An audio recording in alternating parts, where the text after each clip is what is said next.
Olá, olá, seja bem-vindo ao canal e nesse vídeo eu vou dar minha opinião sobre a prova de matemática do Enem 2023, tá bom? Então eu vou falar algumas coisas aqui sobre algumas questões, tá? Esse vídeo não é de resolução, eu vou estar liberando aí nos próximos vídeos a resolução das questões fáceis e médias, tá? E aqui eu vou fazer mais um comentário geral sobre o que eu achei da prova, tá? É importante, né, que eu fale a vocês que eu venho estudando a estrutura da prova de matemática, né? Estudando a prova do Enem de matemática, né? Desde o ano passado, de 2022. Mas no ano passado eu não fiz a prova, tá? Na verdade, o último ano aí que eu fiz a prova do Enem foi em 2016, quando eu fui aprovada para cursar licenciatura em matemática na Universidade Federal de Pernambuco. Tá, então esse tinha sido o meu último ano. Inclusive, em um outro momento eu vou contar mais um pouco sobre essa história para vocês, tá? Minha nota de matemática naquela época não foi muito boa, inclusive. Mas enfim, isso fica para outro momento, tá? E aí eu fiz o Enem 2023, né? Obviamente, porque eu já tô trabalhando aqui como professora. E aí, óbvio que eu preciso fazer a prova, né? E eu fiz também testando, né, o método Simplifica, que é o meu método que eu desenvolvi, né, para alcançar 700 mais de forma simplificada. Então, foi uma prova que eu fiz mais preocupada em, digamos, realizar o método do que acertar todas as questões, tá? E de fato eu não acertei todas as questões, já vou logo dizendo para vocês, tá?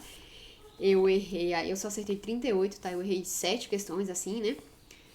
Inclusive eu errei uma questão fácil, caí em pegadinha, interpretei 2 questões, como ninguém interpretou, inclusive. Eu acompanho outros professores de matemática, tá? Mas enfim, vamos lá pra prova, tá? O caderno azul, essa frase eu já achei meio doida. Quando eu olhei assim, é só questão de tempo, fim do sofrimento, já achei meio doido. Mas enfim, né? Tinham muitas questões de matemática, assim, básica, tá? Daqueles assuntos que a gente viu lá no Intensivão Simplifica, tá? Se você não viu. Mas, basicamente, números e operações, que é aritmética e álgebra. Então, tinha questões disso. A gente tinha questão de porcentagem, de razão e proporção, de escala, né? Teve uma questão de escala muito fácil. E aí, a gente tinha um eixo maior de estatística, que vem média, modo e mediana.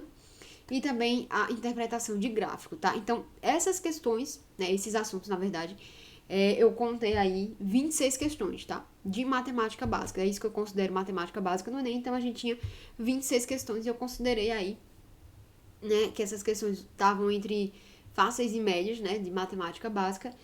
E a prova num todo dava assim, se você tinha uma base muito boa, né, dava pra você aí tirar os seus 700 mais. Se você dominasse esses assuntos, né?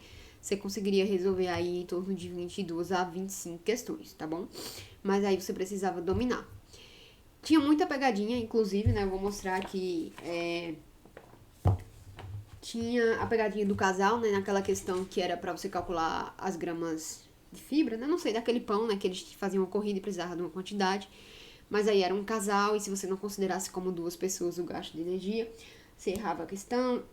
Tem uma questão de geometria plana, que quase que eu caí também nessa pegadinha, que era quantos eles precisavam economizar de água, tá? Deixa eu ver se eu acho aqui, inclusive. É essa aqui. Não sei se vai dar pra ver, né? Essa questão aqui. Inclusive, ela tá marcada errada aqui, mas depois eu percebi. Que era a economia, né? E não o valor que ia ficar. E aí tinha outras pegadinhas. E a pegadinha que eu caí foi a penúltima questão na minha prova, que é a 178. Que é essa de gráfico. Questão fácil, inclusive. Eu errei, tá? Questão fácil. Essa aqui, ó, do gráfico. Né?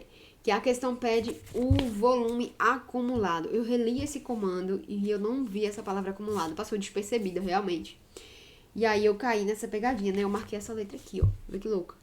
Letra C, né? Que pra mim, como eu vi que o volume era constante, a vazão, na verdade, eu achei que o negócio era constante. E quando ela tava desligada, não tinha realmente volume. E aí eu marquei essa letra, mas ele queria o volume acumulado, né? Então era a letra B.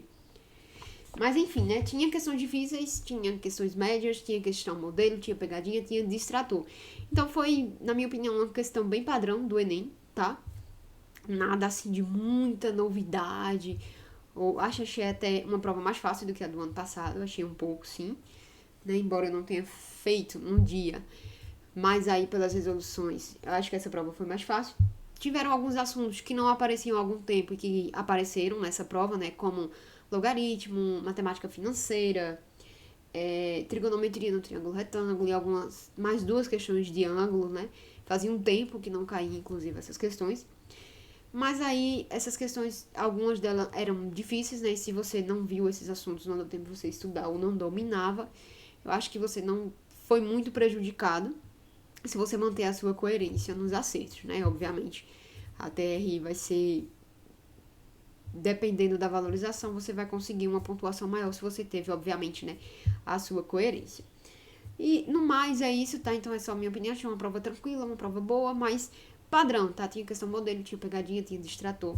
Mas é isso, enfim. Eu gostaria de saber o que você achou da prova, tá? Então deixa o seu comentário aqui, o que você achou da prova, qual foi a dificuldade que você teve, qual foi o assunto que você, tipo, achou que ia cair, não caiu, ou que você achou que você ia conseguir acertar e de repente não acertou, tá? Então comenta aqui.